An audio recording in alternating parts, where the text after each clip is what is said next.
IAS institute నిర్వహిస్తున్న all India scholarship exam pass అవ్వండి. 2 years ఫీజులో 50% మాత్రమే పే చేయండి.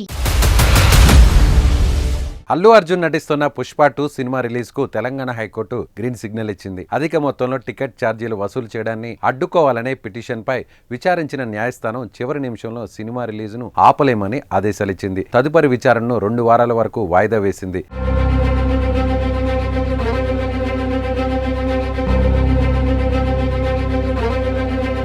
పుష్ప 2 సినిమా టికెట్ ధరల పెంపు వివాదంపై హైకోర్టు విచారణ జరిపింది. బెనిఫిట్ షో పేరుతో ₹800 వసూలు చేయడం అన్యాయమని, బెనిఫిట్ షో ద్వారా వచ్చే డబ్బును ఎక్కడికి మళ్లిస్తున్నారో తెలియాల్సిన అవసరం ఉందని పిటిషనర్ సతీష్ కోరారు. దీనిని విచారించిన తెలంగాణ హైకోర్టు చివరి నిమిషంలో సినిమా విడుదలను అడ్డుకోలేమంటూ పుష్ప 2 సినిమా విడుదలకు క్లియరెన్స్ ఇచ్చింది.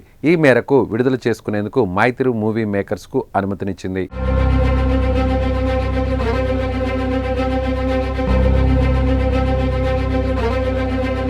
బెనిఫిట్ ద్వారా వచ్చే కలెక్షన్ల వివరాలను తమకు తెలియజేయాలని నిర్మాతలను ఆదేశించింది హైకోర్టు. బెనిఫిట్ షో ద్వారా వచ్చిన డబ్బులు ఎస్క్రో అకౌంట్లో పెట్టాలన్నారు. ఎస్క్రో అనేది ఆర్థిక ఒప్పందం. దీని ద్వారా థర్డ్ పార్టీ ఎస్క్రో ఏజెన్సీ లేదా అధికారి లావాదేవీలో పాల్గొనే 2 పార్టీల మధ్య మధ్యవర్తిగా వ్యవహరిస్తారు.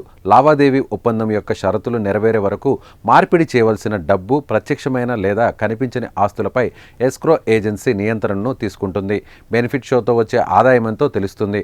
అలాగే టికెట్ ధరల పెంపుపై తెలంగాణ ప్రభుత్వం ఇచ్చిన జీవోలను సైతం పరిశీలిస్తామని న్యాయస్థానం తెలిపింది. డిసెంబర్ 5న పుష్ప 2 సినిమా రిలీజ్ కానుంది. ఇప్పటికే సినిమా బుకింగ్స్ కూడా ఓపెన్ అయ్యాయి. ఈ సినిమా కోసం అభిమానులు ఎదురు చూస్తున్నారు. రిలీజ్ టైం దగ్గర పడుతుండటంతో ఈ చిత్రానికి సంబంధించి పుష్ప 2 టీం భారీ ప్రమోషన్ చేస్తోంది. దేశవ్యాప్తంగా పుష్ప 2 సినిమా కోసం ఫ్యాన్స్ వెయిట్ చేస్తున్నారు. ఇండస్ట్రీ రికార్డులను క్రియేట్ చేస్తుందని సినిమా విశ్లేషకులు అంచనా వేస్తున్నారు.